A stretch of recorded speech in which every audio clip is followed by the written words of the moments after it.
Ma découverte des givrés du Cantal se poursuit à Yolet, village quasi improbable, à 20 minutes d'Aurillac.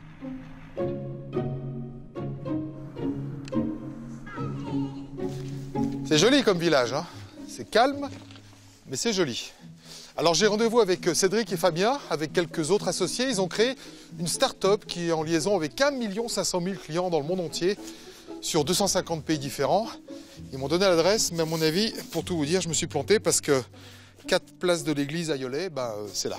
Enfin non, l'église est là, mais à mon avis, je me suis trompé d'adresse. On va aller voir quand même. Bon, déjà, ils sont pas dans l'église, j'ai vérifié. Reste le presbytère, mais quand même...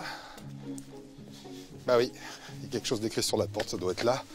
Ok, je reconnais. Bah vous êtes là finalement. Eh ben dis donc, j'y croyais pas. Ça y est, enfin. T'es pas dérangé par les voisins là, hein. C'est le curé, enfin c'est l'église à côté. Mais dérangé par les cloches quoi du coup. Ah quand même. Nos deux ingénieurs en informatique proposent au monde entier de créer des sites 100% personnalisables, en quelques clics seulement, et sans que personne ne puisse se douter que pour une fois, la hotline se trouve dans un presbytère. Ce qui est marrant, c'est que du coup, on reçoit des coups de téléphone de Belgique, de Suisse. Et, oui, ça arrive ici, dans ce petit local, à côté de l'église. Et pour eux, ils y voient que du feu, quoi. Alors c'est vrai que quand t'as fini le travail, ou même pendant le travail, on est mieux là qu'en ville, quoi. Enfin, c'est pas les mêmes plaisirs. Ah, il y a le coq. Il y a le coq qui rythme la journée. Et vous en faites quoi de tout ça alors? Et là, c'est pour se ressourcer, après avoir passé un peu trop de temps devant l'ordinateur. Tu m'étonnes. On vient regarder le paysage, la vallée de la Serre. Et puis on voit la neige hein, là-bas. Et ouais. Ouais, on voit la neige tout là-haut et on t'invite à aller au rocher des Pendus qu'on devine tout au fond. Eh ben allez, on y va comment? À découvrir ça. En vélo, ça te dit? Oui. On est sportifs dans le Cantal, allez, on y va. Non, ce qui est bien, c'est que ça n'a pas l'air loin, c'est juste à 15 km. De monter en plus, non?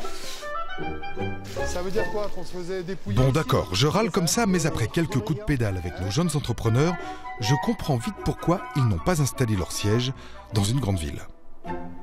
C'est incroyable parce que tout à l'heure, c'était presque le printemps au soleil, et puis là, on est en hiver. Et c'est que le début. On est à quelle altitude là? 1000 mètres à peu près là?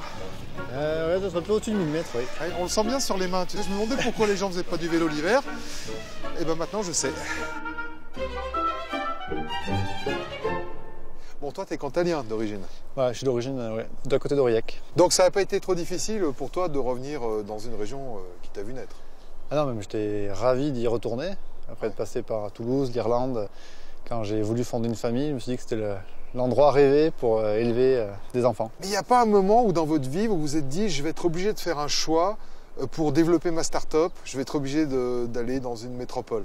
Et pour l'instant, on peut travailler depuis le Cantal, donc on peut allier notre entreprise, le numérique et les grandes terres, les grands espaces. Donc, Et si vous grandissez, le presbytère il n'est pas bien grand quand même. Hein. Ah, il y a un étage. Un étage, ah, c'est bon.